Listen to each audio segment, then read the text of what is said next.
Good afternoon or good morning, wherever you are. This is Sally Bachman. I am delighted to welcome you to this webinar entitled Take Action on Care Coordination. It's presented by the Lucile Packard Foundation for Children's Health, along with the Catalyst Center at Boston University. We're delighted that you could join us today. We've assembled an impressive group of experts to talk with you about care coordination. And let's move to the next slide. We've assembled an impressive group of experts to share their perspectives with you today. I'm Sarah Bachman, also known as Sally. I will be introducing later in the webinar my colleague Meg Camo. We're at the Catalyst Center. And then we have a series of experts, Lisa Rossignol, Kelly Kelleher, Matt Lamphere, and Regina Federoff. I will be introducing them as they speak to us throughout the course of the webinar. We're extremely grateful to this group of experts for joining us today, and also to you for taking some time to help us think through what to do next with care coordination. I have a few housekeeping matters which we've listed on the next slide. Please enter your questions in a chat box, which you should find in the GoToWebinar electronic framework on your computer screen. My colleague Meg Camo is going to be gathering up your questions, and she will share these with the group and with the speakers to whom the question has been directed during a question and answer session at the end of the meeting. We're delighted that so many of you are joining this webinar, but with many of you on the phone, we run the risk of noise, so we ask respectfully to please mute so that we can minimize background noise. We're going to be posting slides from the webinar on the Foundation website, and of course we'll give you contact information at the end of the webinar so you can contact us directly. It gives me great pleasure to introduce our colleague Dr. Ed Shore, who is the Senior Vice President at the Lucile Packard Foundation for Children's Health. He's been a terrific partner to us as we've engaged in this work, and I'd like to ask Ed to say a few words to us now. Well, thank you, Sally, and welcome everyone to this webinar. As many of you know, the Lucile Packard Foundation for Children's Health is probably unique among funders with its focus on improving systems of care for children with chronic and complex health conditions. We are equally pleased to be co-sponsoring this webinar with our partners at the Catalyst Center. Because you're here on this webinar, you already know that care coordination is a topic of tremendous interest among people working with children with chronic and complex conditions. This particular webinar is an outgrowth of both the issue brief that the folks at Catalyst Center did on care coordination, and the symposium that the Foundation sponsored at the National Academy of Sciences in December, at which many participants expressed a desire for us to continue discussions on the topics that were addressed there, primarily, or prime among which were was the topic of care coordination. By the way, the proceedings of that symposium will be released at the end of this month and available on the Foundation's website. So our goal for this webinar is we want to highlight some of the key issues that we're hearing from parents and from programs that have had success in addressing care coordination issues, to begin an ongoing conversation about some of the recommendations that were made in the issue brief and that we'll hear from the panelists today, and to identify, if we can, a few changes that might be feasible to start working toward now. Our intent is for this this webinar to be one of a number of activities designed to advance our understanding of care coordination and its broader adoption by clinicians, health plans, and policymakers. One final note, at the end of this webinar, on your screen will be a sign-up box for those of you who wish to remain apprised of or involved in the work that we're going to be doing going forward as it addresses both care coordination and other topics of key interest for children and families with chronic and complex healthcare conditions. Sally? Thanks, Ed. So Meg and I had the great pleasure of working with Ed and his team to conduct a project which we ended up calling the Care Coordination Conundrum. We sent a link to this report to all of you when you registered for the webinar, and so we do not want to spend a lot of time really going over what we said in the report.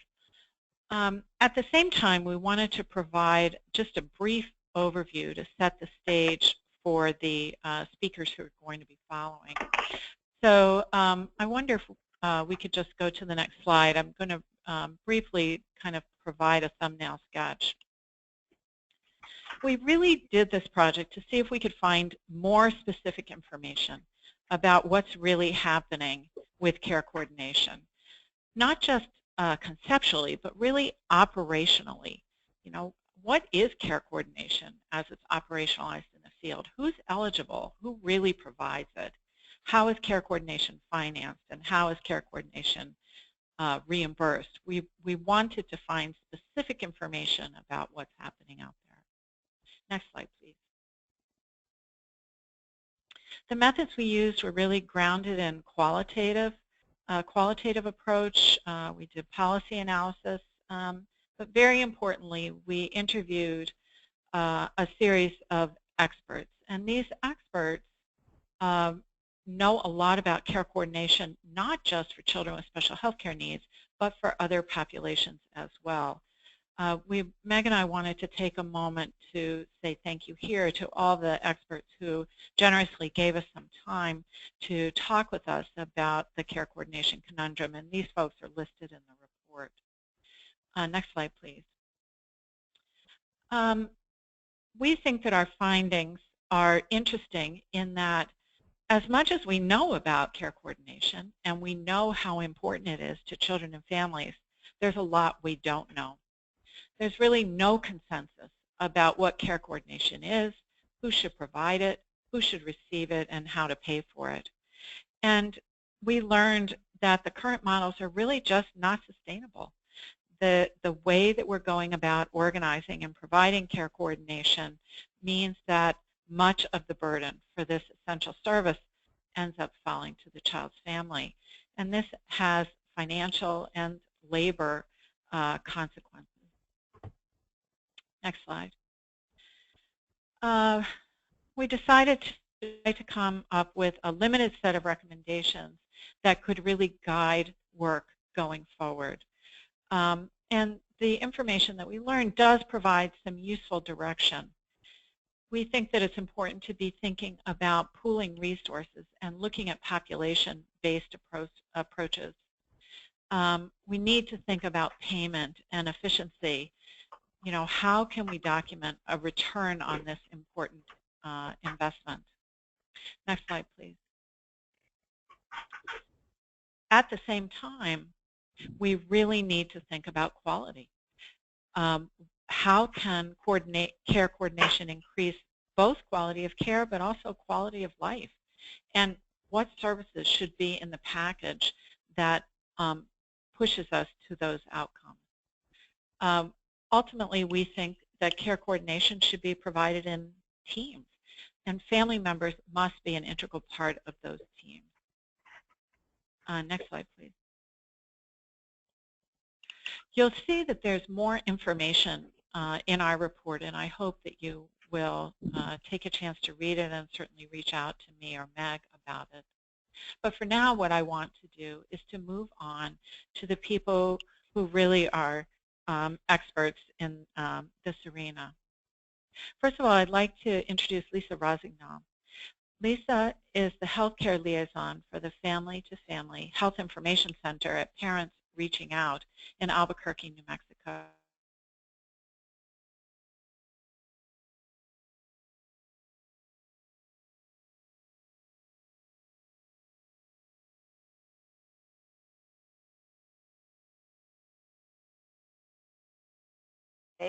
Again, my name is Lisa Rosignol, and I'm in Albuquerque, New Mexico.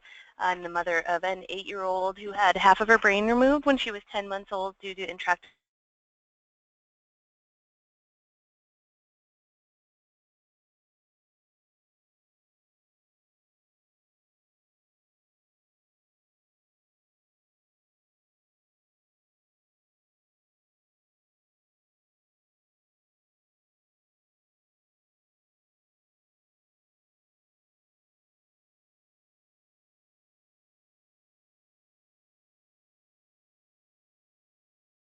broker, a therapist, all the while trying to juggle an average American life.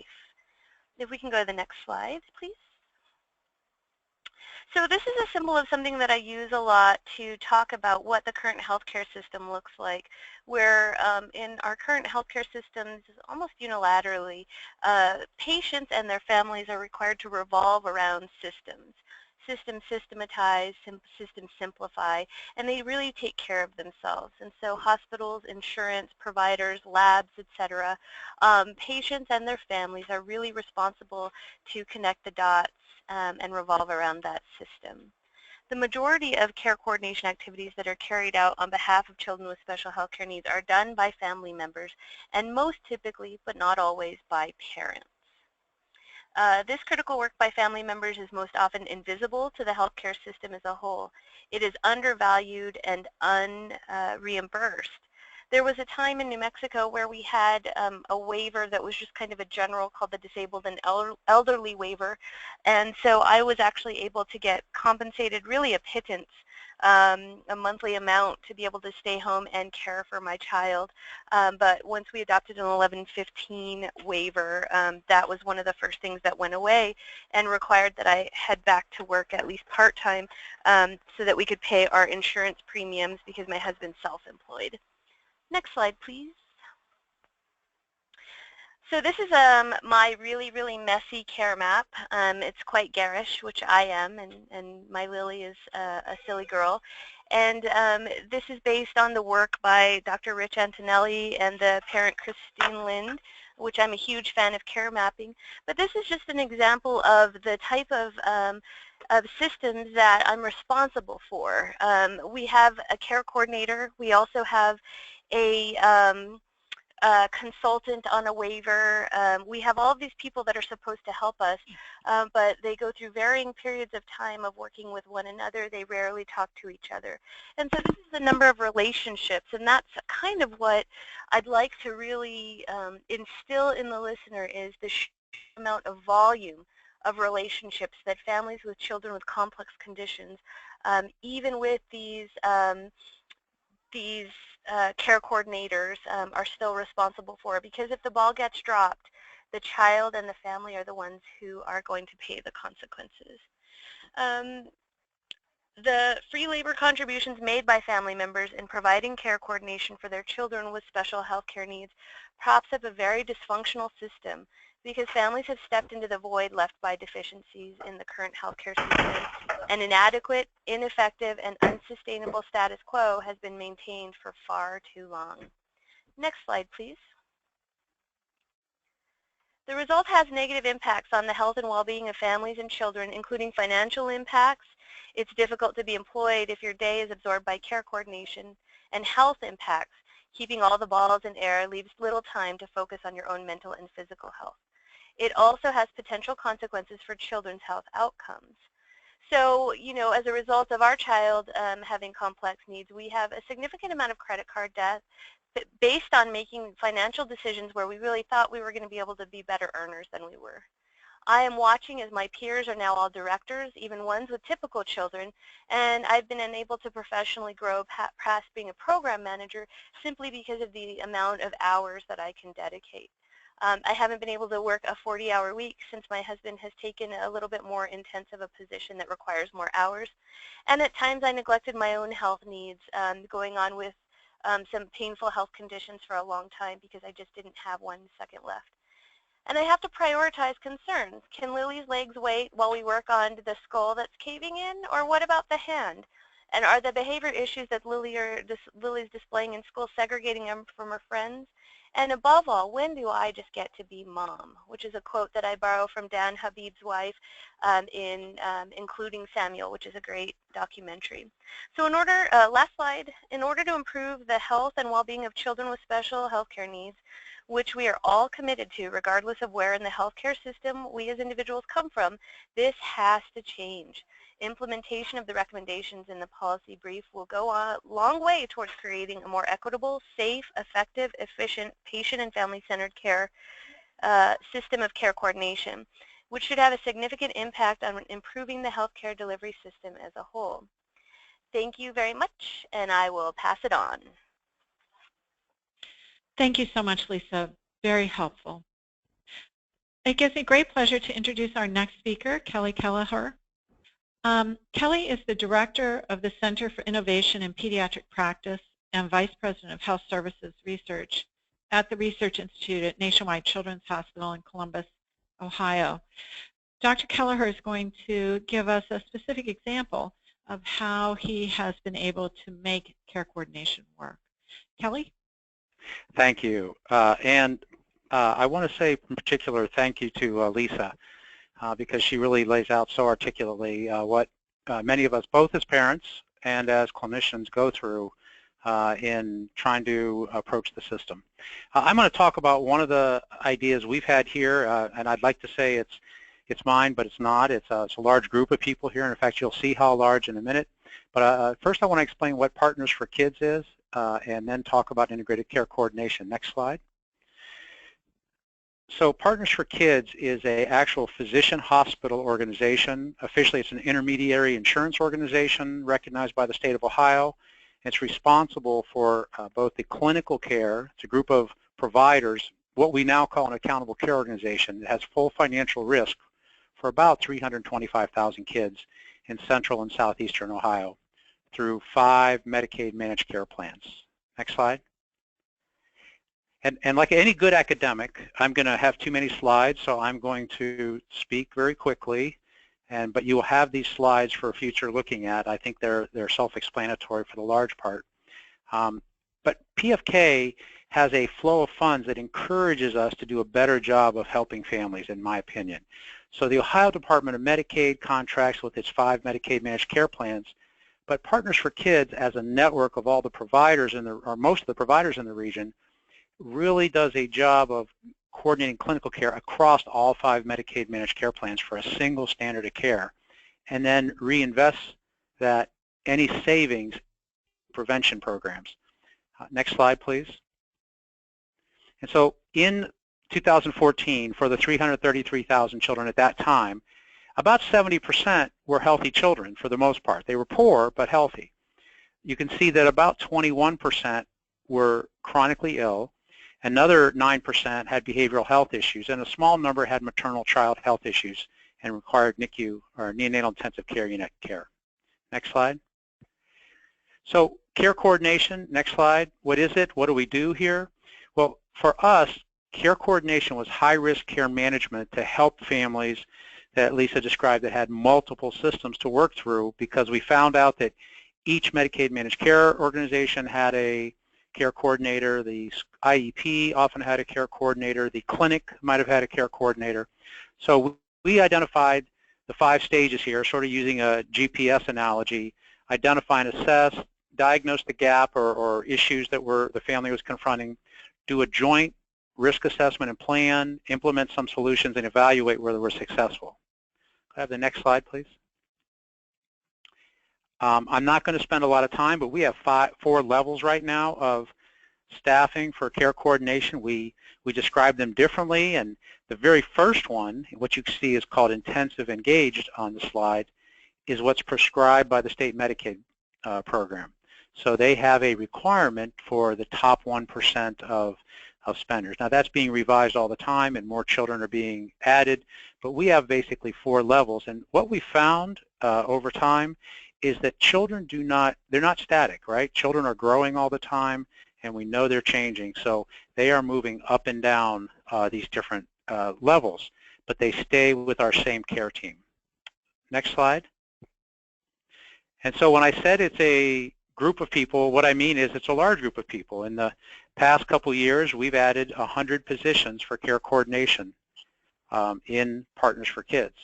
And those positions go across the different health plans that are enrolled. And it's basically a staffing model of 3 to 1. And what are three people on a team, a social worker, a nurse, and a bachelor's level trained quality coordinator. And they work with a team of kids and their families as they go up and down the severity level. Could I have the next slide, please? And then these are the steps, and it shows an error. This is a linear process, but anybody that works with children and families know it's not a linear process. It's a complex web, but children are referred from a variety of places. We get claims-based queries where managed care plans will say, this looks like a high-using family. They're having distress. They're using a lot of emergency services. Can you check on them? We get provider and community agency referrals. We do our own predictive models, and we look at EHR data, electronic medical record data, to find children that have special needs or have come in crisis. And then we try to go through each of these steps. They're assigned, they're identified, assessed repeatedly, they're enrolled in our engagement strategies, and then eventually when they choose to be, they can be discharged. Next slide. This is just one tool that looks at kinds of utilization that a group of patients may have had and the different kinds of presentations. And we don't need to go through this, but just to see that on every child we can instantly look at all the utilization they've had recently, and some scary patterns emerge. Repeated emergency room use, repeated urgent care use, and that means the family's in distress. Next slide, please. And this is actually a patient timeline dashboard for an individual patient. And what you see is a list of appointments across the top in a variety of clinics, and then care navigation starts with one of our care coordinators, and we hope to see a more reasonable use of appointments above that, and definitely a avoidance of the hospital where possible. And then the type of care they're getting down below lets us know whether it's preventive care and a completed visit and how many no-shows they've had. And no-show is a pejorative term that we're trying to get away from, but I still can't change the electronic record that fast yet. Next slide, please. And then our managers actually have a group of care coordinators that they work with, and they look at caseload, they look at number of outreach calls, and it turns out because we are a provider partnership, we actually have outreach visits into clinic, and we meet a lot of the families in clinic. We see a lot of the patients with their providers, and then we also do home visits and McDonald's visits, because there's a lot of handoffs of kids at McDonald's, but there's also a lot of care coordination visits there. Next slide, please. And this is the average enrollment by quarter for our care coordination team over the last couple of years. You can see the growth is staggering. It feels overwhelming, and our team feels overwhelmed right now, but it's projected that it's going to continue to rise. The next slide, please. And then some results. We can't attribute these results to care coordination exclusively. We've had introduced guidelines for the providers. We've done quality improvement efforts on length of stay. We've done some other things, but one of the things we've looked at is the number of inpatient days per 100 feeding tube patients in the population. And we have about 780 feeding tube patients in our population of almost 300,000 covered by Medicaid. And this is the decline in the number of days that's occurred since we started working on this. Go to the next slide, please. And we've had a similar decline in working with the epilepsy patients. We tried originally to look at all care coordination patients on one graph, but it really didn't make a lot of sense to us when we looked at it. And it turns out when we do focused efforts in combinations with the specialty teams, we make a lot of progress this way. Next slide, please. And then this is pre and post enrollment utilization. Now, you know, there's no comparison groups here. So this is looking at number of inpatient days on the left and number of emergency department visits on the right, and you'll see they both decline. I wish we had better comparison data or knew how to compare it with. We sometimes compare with the people who decline services, and we look really good, but I'm not sure that's a fair comparison either. So we still need to figure out how to do this from a research perspective, but our patients have many stories like Lisa's story, and they're, for the most part, very happy when they engage in this. We still get told no, thank you, by about 25% of the families. Next slide. And then total cost comparison. Again, we can't attribute this all to care coordination. It's a large chunk of this, but we have many activities to try to reduce costs. But what you'll see over time from 2008 through 13, and the trend has gotten more pronounced in the last 2 years. I can't produce that data publicly yet, but I hope the state Medicaid department will do that soon. We will be demonstrating that the per member per month costs for Partners for Kids has continued to be below what it is for managed care and far below what it is for fee-for-service. Next slide. So basically, much as the complex web that Lisa presented, care navigation in our system has hopefully put the patient and family more at the center of the system rather than having the system be at the center. And our physicians have been excited to participate in this. At first they say what, but then once they understand what's happening, they've really become much more engaged. So it's been an exciting journey so far, one that we're hopeful will go a lot farther than it has. Thank you. Thank you, Kelly, for this specific and helpful example of how you've been trying to move care coordination. Our last set of speakers hail from Colorado. Again, I'm very happy to be able to present to you Matt Lamphere. Matt is an accountable care collaborative policy analyst with the Colorado Department of Healthcare Policy and Financing. That's Colorado's Medicaid agency. And Matt's going to be presenting with Regina Fedorov in an example of good collaboration, who is the Director of Care Management for Colorado Access, one of 7 regional care collaborative organizations in Colorado. Matt and Regina? Sure. Thanks, Megan, Sally, and thank you, everyone else. So I'll start by, I'm going to talk a little bit about what we've done in Colorado to design a care coordination system at the state level for our Medicaid members. And then with the limited amount of time we have, just please note that this is a very high-level summary of what we're doing in Colorado. If you have additional questions on some of the specifics, feel free to reach out to me after the webinar. I'll focus mainly on the system design and some of the financing components of our structure. And then I'll pass it off to Regina, who works with one of our RICOs, which are the care coordination entities in the state, and she can talk in more detail about what some of the systemic challenges in Colorado have been regarding care coordination for the children and youth with special health care needs specifically. All right, next slide, please.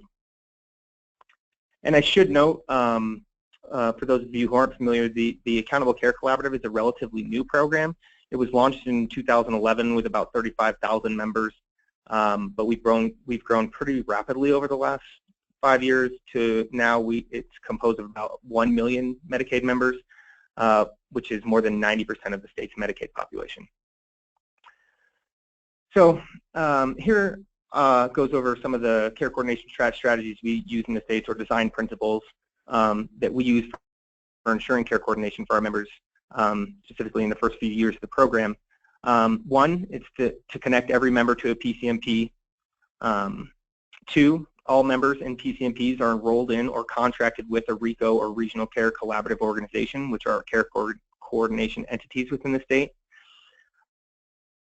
3, population level data is given to both PCMPs and the RICOs through our statewide data and analytics contractor.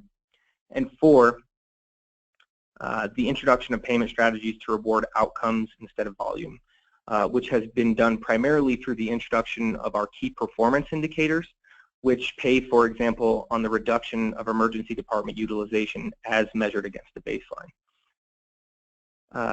Next slide, please. And this is just a simple visualization of the three components, the three main components of our structure within the state. We have the RICOs, the PCMPs, and the SDAC, with the SDAC feeding the data to both of them. And then it's a bilateral, and state should actually be in here too, because it's a trilateral contracting arrangement. The PCMPs, for instance, have to contract both with their RICOs and with the state to serve in the program. Next slide, please. So the RICOs, what are they charged with? They're charged mainly with ensuring that every member has a medical home or a PCMP. They're charged with developing that network of PCMPs. They also support providers through practice transformation and everyday simple just navigating the Medicaid system is one of the things they do for supporting their providers. And then they ensure the medical management and the care coordination for their members. They also report on progress and outcomes, and they're accountable for those health outcomes through some of the payment mechanisms that I talked about, such as the key performance indicators. Next slide, please. This is a map of how we've broken down the regions in our state. As you can see, we have three big ones punctuated by the little small one in Denver and three ones for the metro area around Denver and Colorado Springs. Next slide, please. So how are the RICOs paid? The RICOs are paid primarily through a per member per month payment, which has varied over the years from, I believe, as high as $14 to as low as around $8.50 PMPM. And then there's also an incentive payment that is withheld beyond that $8.50 or $14 that the RICOs can earn back through meeting their key performance indicators, through meeting the targets for their key performance indicators, I should say. And then also important when talking about the payment model is that the RICOs oftentimes, to some of the larger practices, delegate some of their care coordination activities to those larger providers. So some of that money actually flows through from the RICO to the larger providers so that that care coordination can happen closer to where the client is receiving their care. Next slide, please. Our PCMPs, as I mentioned, they serve as the client-centered medical home. They provide the accessible, comprehensive primary care. They're charged with coordinating medical care for the client. And then they, as I mentioned, they contract with the state and individual RICOs. And then you can go to the next slide. I'll talk a little bit about how they're paid. Similar to the RICOs, the PCMPs also receive a PMPM payment. It's considerably smaller than the RICO payment. It's about $3 PMPM with another $1 available for meeting targets on their performance indicators. And then an extra about 50 cents or so for meeting certain enhanced PCMP factors, which we've modeled after the NCQA medical home standards. So ballpark around $4.50, and then for some of the larger practices, they receive more when that funding is passed through for the delegated care coordination agreements. Next slide, please. All right, and then I'll pass it over to Regina, who will tell you a little bit about Team 4C and the work that's being done there in our state. Thank you, Matt. Good afternoon, everyone. I'm excited about the opportunity to discuss what Colorado has been doing in a recent pilot that started in June of 2014 with 4 key partners. One is the Colorado Department of Public Health and Environment, Healthcare Policy and Financing, Colorado Access, which, as Matt stated, manages our 3 regional care collaborative organizations, as well as at the county level, partnership with the Tri-County Health Department. Next slide, please.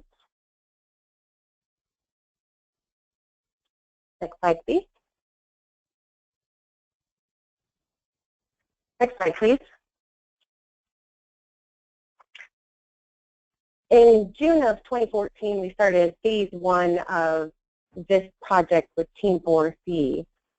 Part of that was to identify key partnerships, discuss what each agency brings to the table, and identify how we can have stakeholder engagement. Throughout that process, we developed a team charter as well as MOUs for data sharing, initial discussions and process flows. We identified our first list bump, which is where we internally at Colorado Access, we identified a subset of children, youth, and families with special needs. And the same with our county level. We lumped the two of them together to start identifying how members come into our organization and where that matrix looks. Right now, we're currently in phase 2, where we've been able to identify some key strengths as well as challenges in working with the infrastructure of 3 different organizations, as well as the systematic difficulties that we have in that. In phase 2, we are developing internal policies and system changes and opportunities that we can put into place in order to help care coordination for these members.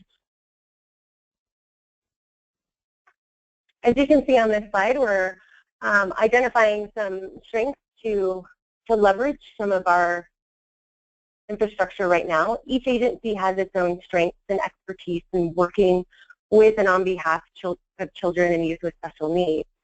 We can leverage our expertise and strengths to meet various challenges that have been identified. Next slide, please. Some of the challenges include lack of standardized approach, variance in care coordination across the 3 agencies, limited quality standards and expectations for what care coordination means. Next slide, please. Additionally, systemic and infrastructure challenges exist and increase the difficulty for children and youth with special needs and their families to access critical services, and for our organizations to not duplicate services and efforts. Key care coordination information is kept within siloed systems, and so it's very difficult to even know when another organization is working with a shared member. It's also confusing for children and families who have care coordinators outreaching them, and confusion with regard to understanding who's doing what and what does a family and child really need. Next slide, please. As a result of this process, we've established relationships with our key partners. We hold regular meetings. One meeting that we do that I think is of great benefit is our case conference of shared clients. We have the care coordinators in a room together, and we discuss what each of the agencies has been doing on behalf of a member. We've also used this as an opportunity to conduct training and information sharing across our organization.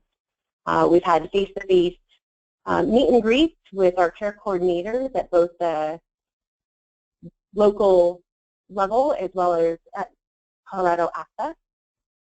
And our priority is to establish access to our care coordination database.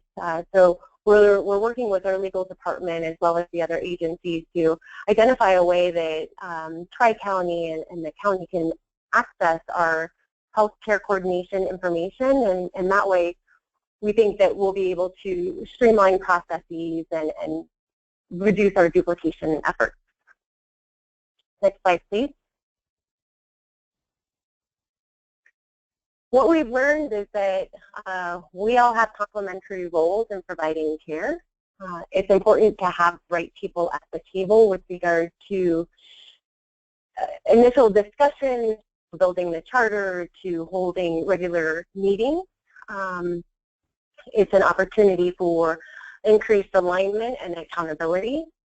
We've also learned that it's important to engage the care coordinator at each agency so that we can implement change at a local level as well as at a state level. Next slide, please. you have any questions or would like some additional information, please feel free to give us a call or an email. Thank you.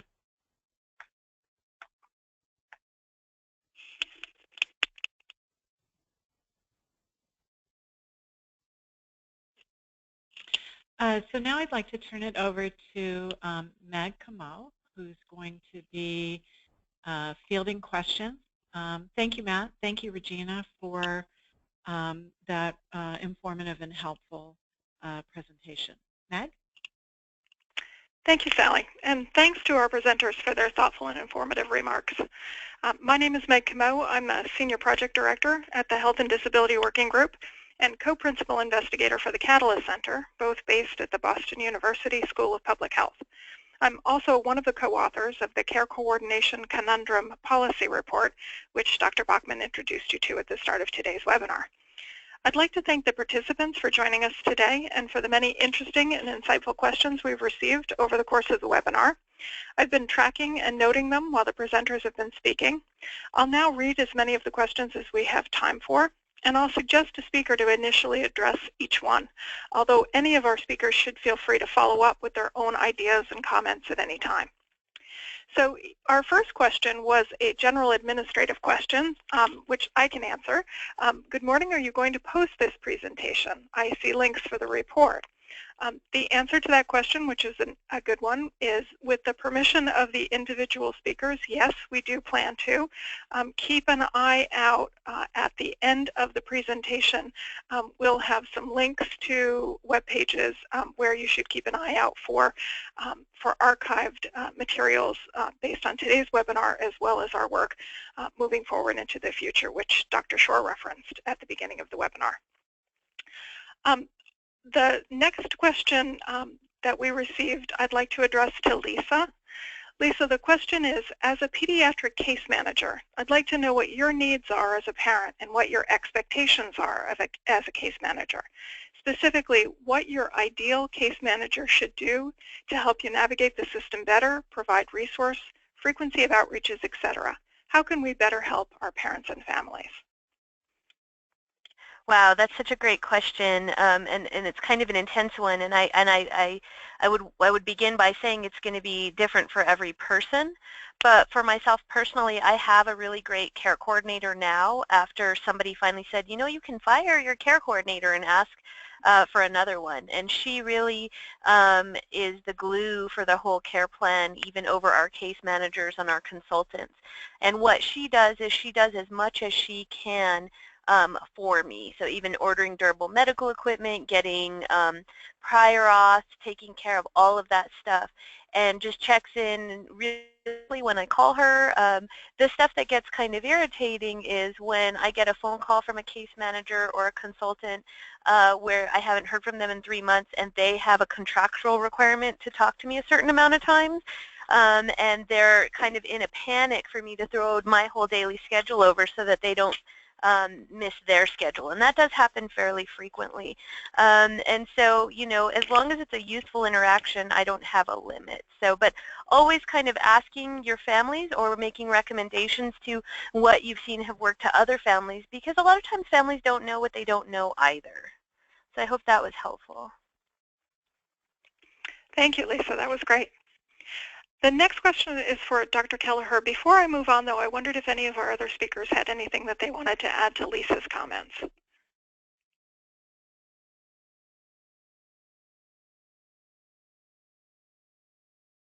Okay, so the next question is for Dr. Kelleher, and I'll just remind our speakers to take themselves off of mute when they're ready to talk. Dr. Kelleher, what metrics of improved quality of life for the families receiving case management have been most meaningful?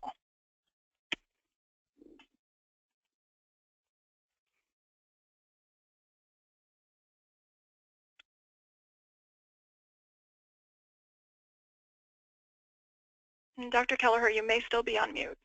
Oh, sorry, you're right. I just pressed it again and put myself back on mute, so not good. Thank you. You know, the metrics for quality of life and meaningfulness, I think, is a great question. we just came back from Washington and have launched where we discussed this very question with a group of other colleagues from institutions around the country. It's extremely complex, and families value certain things, providers value certain things, the health plans value others, and I think the answer is really to do something for everybody, but we are actually beginning to ask parent activation questionnaires, quality of life measures for the young people, school participation and high school graduation rates as important questions here locally in a pilot fashion. The ones we are actually using publicly still are things like number of emergency room visits, number of hospitalizations, and satisfaction with care. But I really think we're going to move more and more towards kindergarten readiness, high school graduation, number of days attended school, things that are functional measures for children and families that allow parents to work and kids to stay in school. Thank you, Dr. Kelleher. Any comments by the other speakers in following up on that?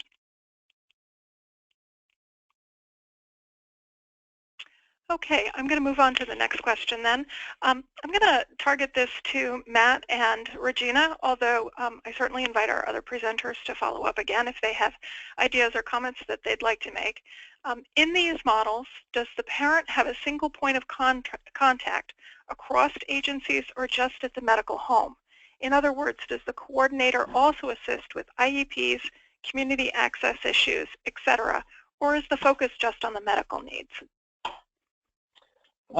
No, they're not just on the medical needs, but I will tell you that that has been one of the challenges that we've faced. We would certainly love to have our RICOs be the main point of contact for our clients, but what we found is that with all of our siloed systems, that it can often be possible for some of these clients to have care coordinators or case managers or points of contact with 5, 6, 7 different disparate organizations, and it can be really hard for the client to navigate that. But I have said that we've really tried, and that's part of the job of the RICO, is to really build those relationships with those other organizations and to coordinate care not just medically, but for social needs as well. And to serve as a resource for those other organizations so that those other organizations, when they're being outreached by a member, they can direct that to the RICO so the RICO can really start to serve as that single point of contact as much as possible.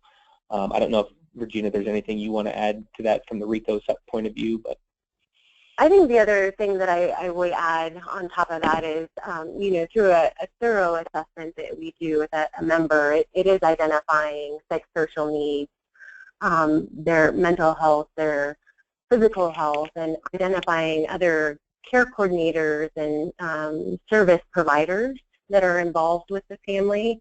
I think a role of the RICO is to help coordinate the coordinators, and with the member and family's assistance, identify a lead care coordinator in those efforts. This is Kelly. I just wanted to add that I think the care coordinators do a great job actually of reaching across sectors to IEPs and to other sectors. But it's actually interesting. We have federal policies and sometimes state policies that preclude our care coordinators from doing that very effectively. So, for example, we've tried to work with the Title V children with medical handicap care coordinators so we don't duplicate that service. And there's actually some discouragement from state programs because they're not used to that. The state Medicaid agency says, well, the Medicaid managed care coordination has to occur even if they have other care coordinators and other systems doing the exact same thing. And it's not intentional. These are just regs trying to make sure people are doing their jobs. But we have a lot of policy work to do to fix that part too. It's not just the efforts on the care coordinators.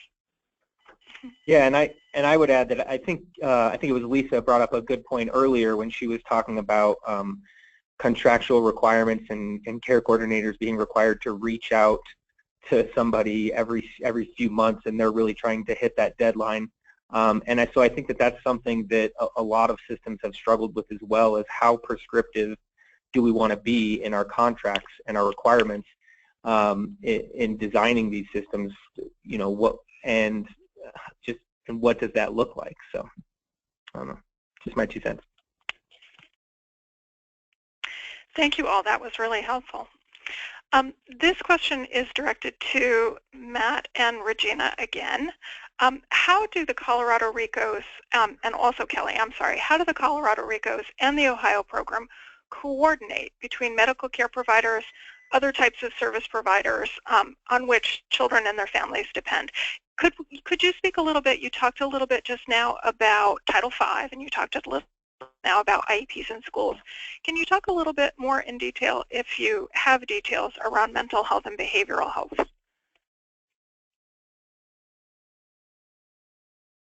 Sure. This is Regina, and with Colorado Access, we actually have a luxury of also having 2 behavioral health organizations that also service Medicaid. So we're able to coordinate a little bit more diligently, since we have those internal systems and infrastructure. We can identify those members. As it relates to how we coordinate with providers, it is really on a member-specific case-by-case basis with regard to identifying needs of members, as well as developing a care plan, an action plan, and sharing that with their behavioral health therapist or their primary care provider. You know, it becomes sometimes a difficulty with regard to HIPAA violation and ensuring that we don't violate that by getting an ROI, release of information for all of our providers that are involved with our members, and being able to share that information and access it at any time notice. It really just depends upon what the member is needing. You know, here at Colorado Access, when we're doing transitions of care from a hospital facility or perhaps from a skilled nursing facility to home, that information sharing is essential in order to coordinate their care. Yeah, and I should mention, this is Matt, I should mention that in Colorado we do have a behavioral health carve-out, so it's a separate administrative structure than how we pay for medical services for Medicaid in the state.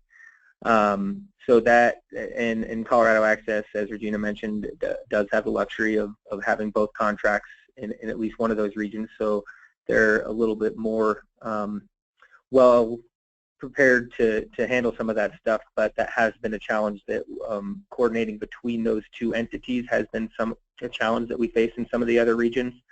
And then as far as the non-medical resources and coordinating between those, you know, I think it really depends on the RICO, and a lot of our RICOs are very different in how they were formed. You know, some of them are Colorado Access, which is, you know, they have CHIP and they had Medicare Advantage lines of business, and so they were really coming from the insurance world, where some of our RICOs were groups of practices that formed together to form the regional entities. And so we have a very different mix and different set of relationships within each region that we've really tried to keep the local character of these organizations and really try to have things kind of generate in a grassroots way. So the way that those services are coordinated can vary from region to region. In Ohio, just to briefly add to that, we do have most aspects of our behavioral health carved in, and the remainder will be carved in next year. And we have care coordinators that include behavioral health, and it turns out that about 40% of our most complex kids and And the most expensive drugs and many of our most expensive children are behavioral health children and their families. So it's a very important part. We have care coordinators who specialize in that, but they do attend IEPs, and our greatest expansions in care coordination and our network are in behavioral health side. So it's a very important part. I think we see that, plus one of the things we're noticing is that one of the biggest deficits is in addiction services for young people, especially those with chronic conditions.